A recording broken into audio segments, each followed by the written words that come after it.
fans of high quality entertainment. First of all, thank you to all who gave me kind words about having my MRI last night. Everything went well, and I get the results in a week or so. And I wanted to mention one more thing about this Clash box set that I didn't realize until after the video. All of the studio albums inside contain the lyric sheets, which I was very happy to find. And it is such a great box set. It sounds great.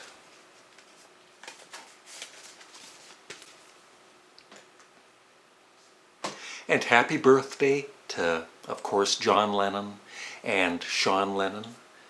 He sometimes, I'm on Twitter, and sometimes he responds to my posts, or, you know, back and forth a little bit. And I found out that he loved the Sparks Brothers documentary.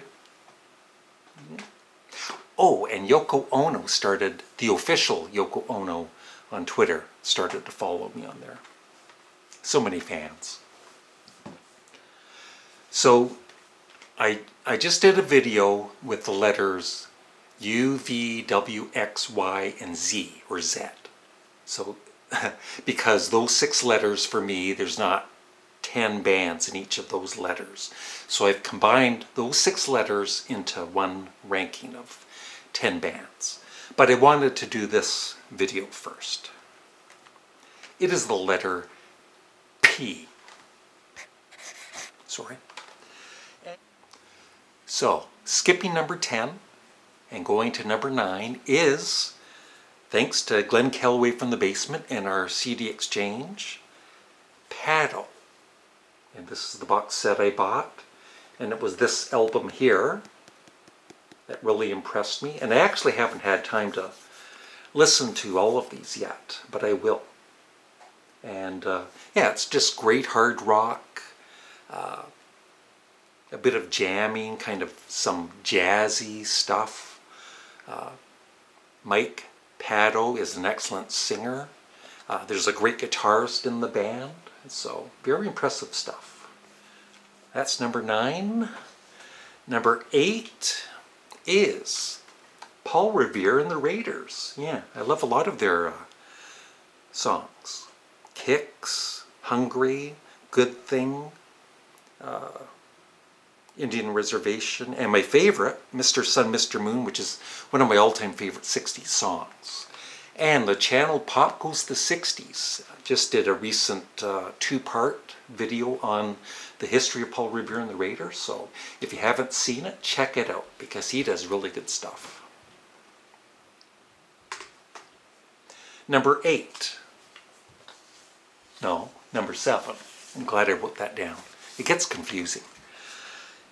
I don't have in my CD collection, but I like some of their albums. It is Pearl Jam.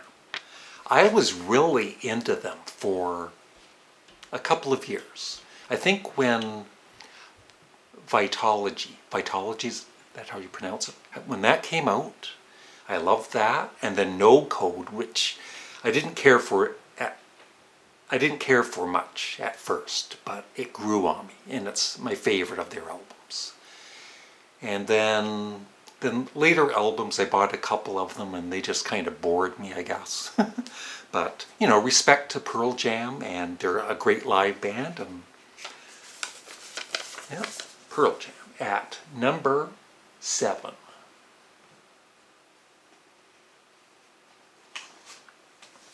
Number 6, I only have their debut album, and their second album, for whatever reason, I was disappointed in it. I even checked it out again, because sometimes after a few years you go back to an album and you realize, oh, I actually like it. But I still didn't care for it. But I absolutely love their debut, Pretenders. One of the best debut albums ever. Number 5, Patti Smith Group, and this is my favorite, Easter. I also love Radio Ethiopia. Wave is good, but you know, like I said, I love this one more. And Horses, I just can't get into, but it's my fault. I haven't played it enough. I'll have to play it more. Great band, though. Number 4. Now, I actually like one of the members of this band, his solo career more than this band. But I still love this band. Porcupine Tree. And I have, I think, 6 of their albums. My favorite is probably In Absentia. The thing with the thing with Porcupine Tree is when I play one of their albums, I absolutely enjoy it. I love some of the songs, or I really like some of the songs.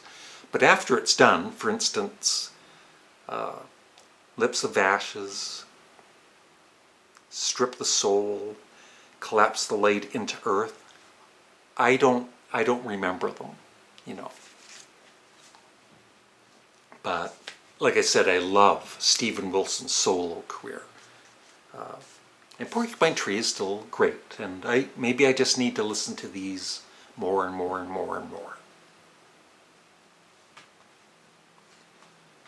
Number 3, once again, thanks to Glenn Calloway and the CD Exchange.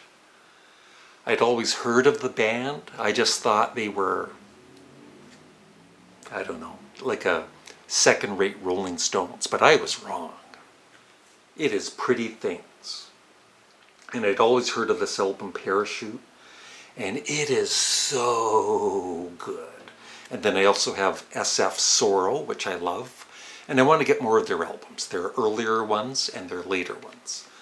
But this is, some of the harmonies on this are kind of similar to the Beatles because just gorgeous harmonies.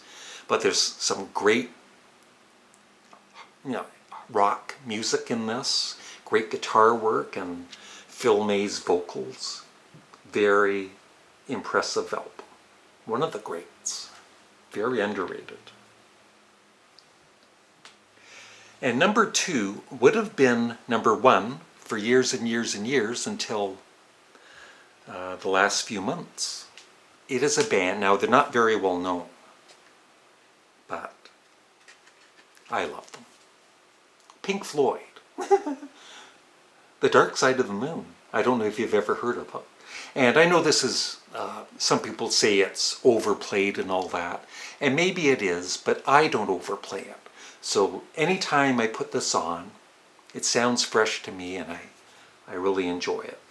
And I also love Metal, their debut album, The Wall. Not as much, but I still like The Wall. And Wish You Were Here. But when Roger Waters left, I just lost all interest in them. Pink Floyd. But number 1